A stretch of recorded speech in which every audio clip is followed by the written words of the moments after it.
Assalamualaikum warahmatullahi wabarakatuh. Saya Alif Tafasya dari kelas 6D dengan NIM 226121106. Di sini saya akan menjawab pertanyaan UAS dengan matkul metodologi studi Islam yang diampu oleh Bapak Ahmad Mahfudi dengan soal sebagai berikut. Perbedaan moderat, puritan, dan juga liberal, yakni yang pertama, moderat, yakni kelompok yang berupaya memahami ajaran Islam dengan cara seimbang dan juga proporsional, serta menghindari ekstremisme baik dalam pemahaman maupun dalam praktik keagamaan.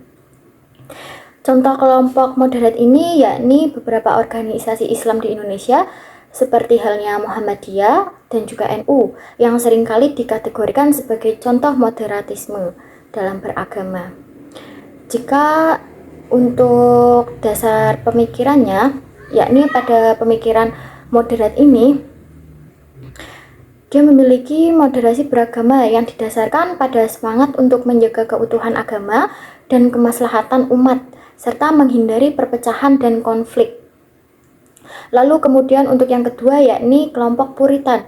Kelompok puritan ini yakni di mana kelompok yang menekankan pada pemahaman harfiah terhadap Al-Quran dan juga hadis, serta berupaya mengembalikan ajaran Islam pada bentuk yang asli sebagaimana yang dipahami oleh pada masa awal Islam. Nah, pada kelompok ini mereka menolak bid'ah. Contoh kelompoknya yakni beberapa kelompok Salafi dan juga Wahabi, dan serta gerakan yang berupaya membersihkan agama dari berbagai bid'ah atau inovasi yang dianggap menyimpang, dapat dikategorikan sebagai puritan. Kemudian untuk dasar pemikiran oleh kelompok puritan ini, yakni mereka berkeyakinan bahwa kebenaran mutlak terhadap dalam Al-Quran dan hadis, dan interpretasi yang berbeda dianggap sebagai penyimpangan. Kemudian untuk yang terakhir, yang ketiga yakni ada kelompok liberal. Kelompok liberal ini yakni kelompok yang dalam Islam cenderung menekankan kebebasan individu dalam menafsirkan ajaran agama, serta terbuka terhadap berbagai pemikiran dan juga ideologi baru. Kelompok ini tuh lebih bersifat rasionalis. Contoh kelompoknya yakni ada Jaringan Islam Liberal atau JIL. Pernah menjadi contoh kelompok yang menganut paham ini, yang menyoroti kebebasan pribadi dan juga pembebasan dari struktur sosial politik yang menindas.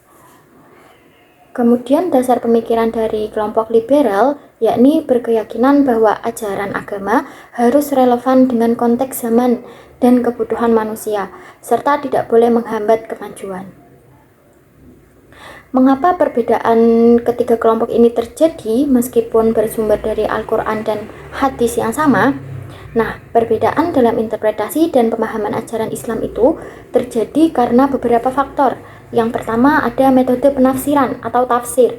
Berbagai mazhab dan aliran dalam Islam memiliki metode tafsir yang berbeda-beda, yang menghasilkan pemahaman yang berbeda pula. Kemudian untuk yang kedua, faktor kedua yakni ada kontekstualisasi, yakni memahami ajaran agama dalam konteks sosial, budaya, dan sejarah yang berbeda juga dapat memicu perbedaan interpretasi.